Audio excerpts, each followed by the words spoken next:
Australia. So, kayo na po, Pastor. Thank you. Thank you, Sister Edna. Magandang umaga po sa ating lahat, dyan po sa Pilipinas at sa iba't ibang dako ng mundo. God is good and God is great. Pinagtipon po tayo sa sandaling ito upang muli ay pupuri at matuto sa kanyang mga salita. Kaya maligayang Pasko po. Bago po tayo tuloy-tuloy, let's pray. Once more, Heavenly Father, kami po ay nagpapasalamat. Muli ikaw ay naririto sa aming pagitan. Dalangin po namin na as you continue, Lord, to be in our midst, papagitna ka nga po at ikaw po yung gagawin. You be the one na magbigay ng kaunawaan. Lord, the wisdom that we need.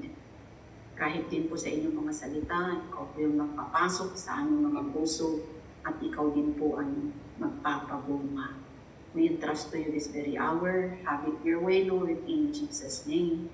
Amen. Amen. Merry Christmas po. December na nga po at kay saya-saya na ng paligid. Kahit na dyan po sa inyo, naniniwala po ako na kahit papaano ay may excitement po. Kaya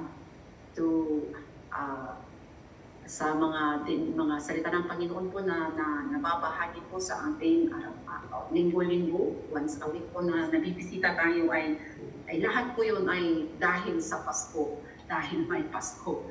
Kaya bakit nga ba may Pasko? Ang Pasko po ay pag-aalala sa kapanganakan ni Jesus na siyang ating tagapagligtas at Panginoon. Bakit nga ba siya kailangan? Si Kristo po ay Diyos na nagkatawang tao. At siya po ay pumarito sa mundong ito para po niya iligtas ang kanyang nilalang na nawalan ng landas. And so today, let's just go to one verse and we'll be supporting with other scriptures. Tingnan po natin yung kabuuan po ng mission ni Jesus. Bakit na ba siya pumarito, bakit po siya naipanganak sa isang sabsaban at kumantong sa krus para po sa atin, para po mabigyan laya tayo at mabigyan po buhay. So let's open our Bibles in Luke chapter 4 verse 18 po. Sabi po niya dito sa Luke chapter 4 verse 18, "The Spirit of the Lord is on me, because He has anointed me to preach good news to the poor. He has sent me to proclaim freedom for the prisoners and recovery of sight for the blind, to release the oppressed." Marami pa pong iba, pero ang pag-aaralan po natin sa sandaling ito ay ito lamang pong verse na ito na nagsasaad sa mission po ni Jesus. Sabi po niya dito na sabi po niya na He came to preach the good news to the poor, upang ipangaral sa mga pulubi ang magandang balita. Kaya makikita po natin dito na ang tao ay nasa sitwasyon na hindi maganda. Kasi ang magandang balita ay magiging maganda kung may masamang sitwasyon. Ganun, di ba? Katulad ng isang tao na may cancer.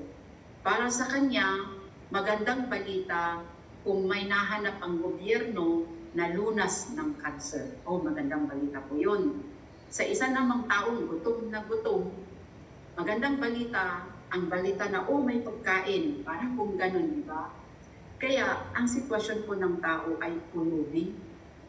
At pumarito po si Jesus upang ipangaral ang magandang balita. Paano po tayo naging pulubi? Maraming nga dyan, mayayaman, ang pulubi po na sinasabi dito ay hindi po yung pulubi na physical. Kasi ang tao po na walang Jesus, kahit kailanman, hindi po siya buo, pulubi pa rin po siya. Kahit na yaman na niya ang yaman ng buong mundo, sa kanya na ang kapangyarihan, at lahat na ng pangangailangan ay sapat na sapat. Pag wala pong Kristo ang isang tao, pulubi pa rin po siya. Meron pa rin void sa puso niya Kasi sabi po sa Ecclesiastes chapter 3 verse 11, God had set eternity in the hearts of men. Ibig sabihin, ang tao po ay pangwalang hanggan. We are made for eternity. Kaya, kung tayo po ay, kung yung eternal na portion ng buhay ng tao ay hindi po siya na-address, nangangailangan at nangangailangan at nangangailangan ang tao. Uhaw, mauuhaw yan, hahanap yan kasi sabi sa Proverbs chapter 27 verse 20, sabi po doon na, Proverbs 27 verse 20 sabi niya, death and ang kamatayan po at destruction ay hindi po nasasatisfy, neither the eyes of man. Ibig sabihin, ang tao walang kasiyahan, ang mata laging naghahanap. Sabi din sa laging-lagi siyang naghahanap, laging kulang, laging may kulang kahit meron na lahat. At sabi ni Jesus din, sorry about the verses, okay, siguro mamanisan lang. In John chapter 4, verse 13 to 14, sabi po doon na, sabi ni Jesus sa babae, sa balon, sabi niya, ang tubig sa balon na ito, pag inumin mo, 13 to 14, mauuhaw kang muli. Pero pag iinom ka sa tubig na ibibigay ko, ay bubukal sa iyo ang buhay na walang hanggan. Si Jesus po yun. Pinag-uusapan po natin ang pulubing tao. Nasabi po natin na kahit meron ka na lahat, pulubi pa rin. Ang isang tao na meron na lahat, pero walang Kristo, pulubi pa rin, nauuhaw pa rin, nangangailangan pa rin.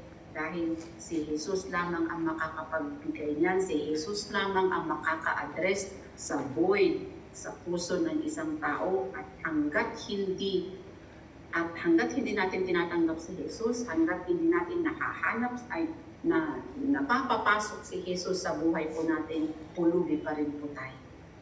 We will only have our being, we will only have our feel, our satisfaction in Him, in Christ and in Christ alone. Kaya magandang balita po na pumarito si Jesus upang maging mayaman ang mga pulubing katulad ko. So we can say that we are rich. Kahit pa hindi tayo pulubi, ay mayaman sa mata ng tao. Pag nandito si Kristo, mayaman po tayo dahil hindi na po tayo nauuhaw. Dahil siya na po yung kasiyahan sa buhay po natin. Kaya magandang balita po ang dala ng Pasko. Pag-usapan po natin ito para kung magdidiwang po tayo ay totoo nga pong pagdiriwang. Hindi lamang sa 25, ang saya-saya, pagkatapos wala na. Hindi po. Para maging Pasko po araw-araw, para lagi-lagi pong nagdiriwang ang puso, we own it. Let's have Jesus in our hearts para maging mayaman po tayo. Amen. Wala na pong pagkapulubi kay Jesus dahil in Him we can have our being. In Him we live, in Him we move. Kasiyahan nasa Kanya. May kagalakan, may kapayapaan, at may pag-ibig. Amen. So that's one. 4 lang po yung points po natin dito.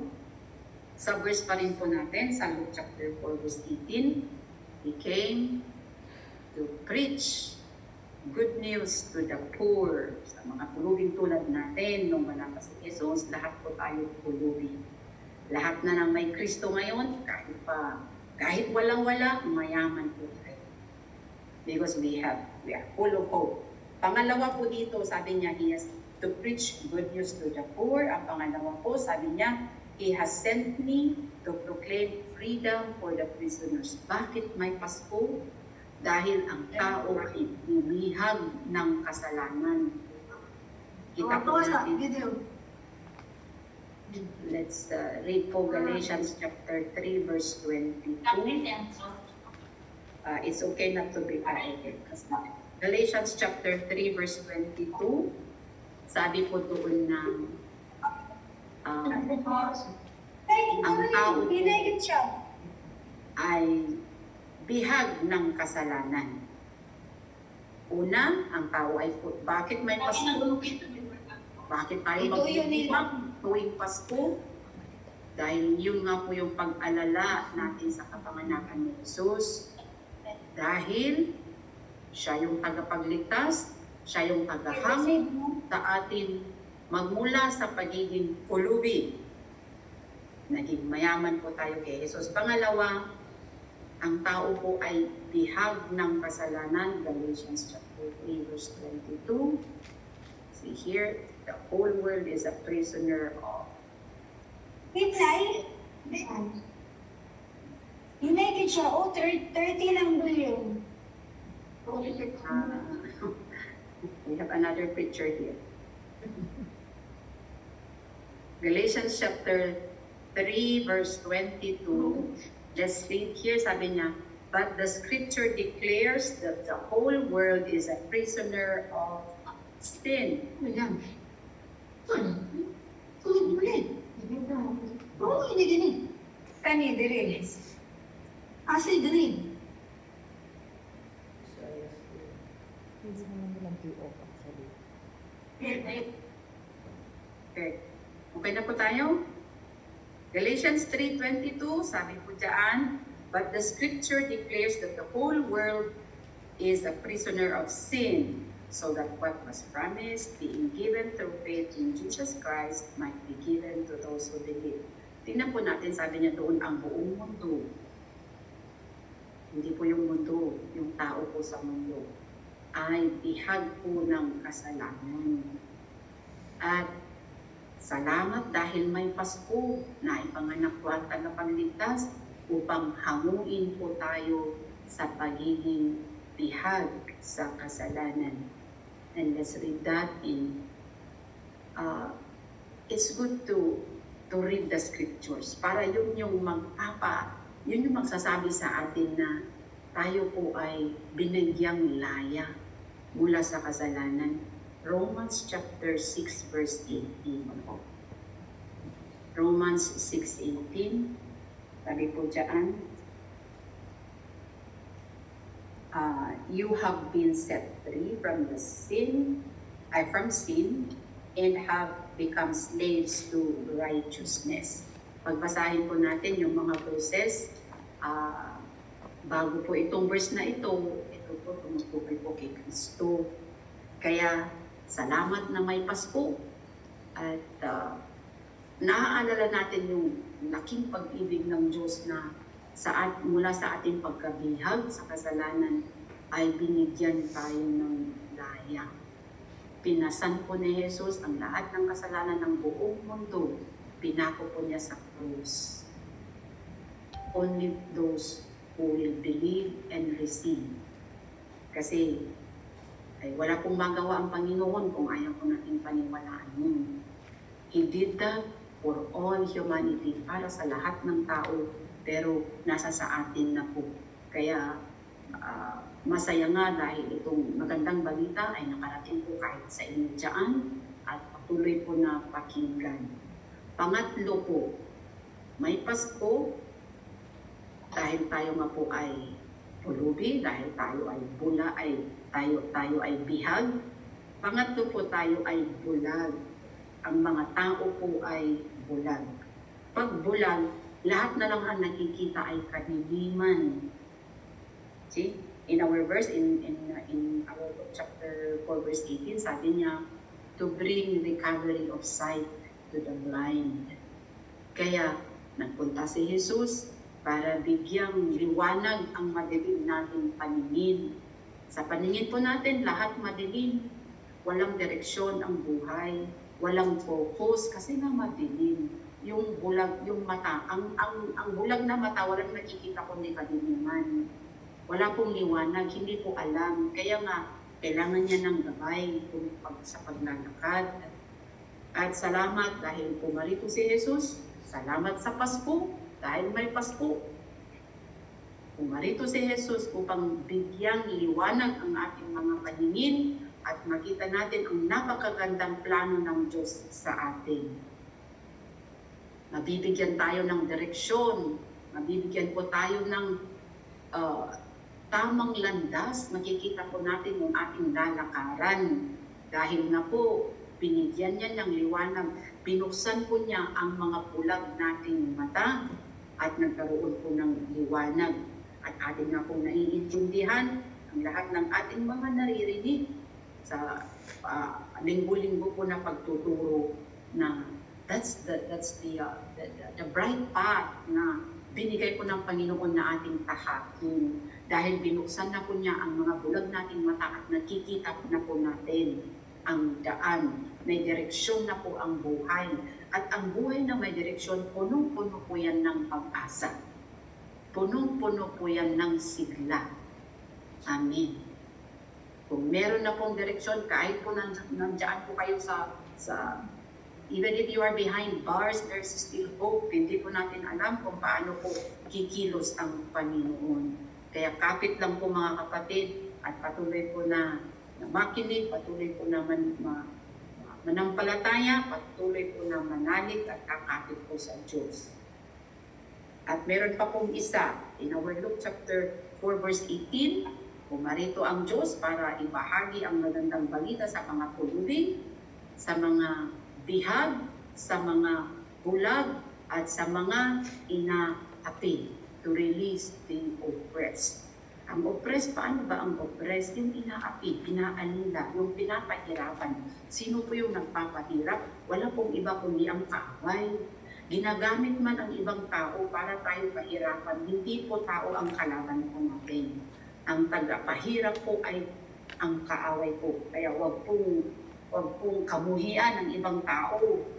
Dahil ang kaaway po natin, we are not wrestling against flesh and blood. Ang kaaway po natin ay ang Diablo.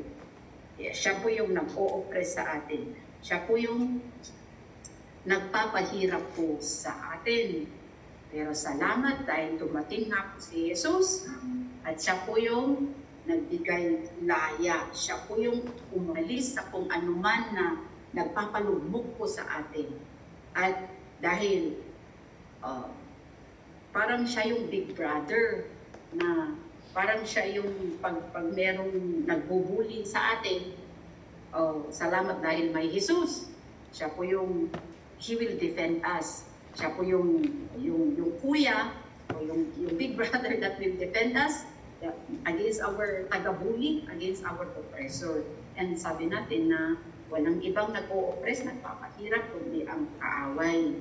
At super na, yung powerful din siya.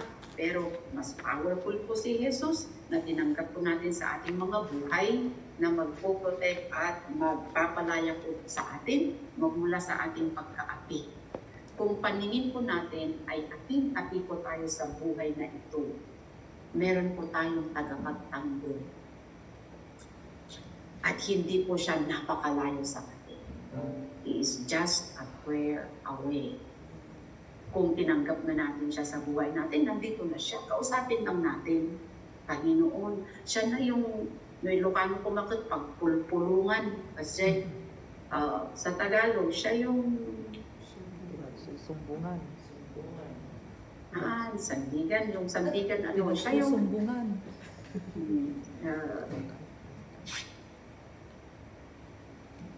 Pinagsusumbungan po. Si pinagsusumbungan. Thank you.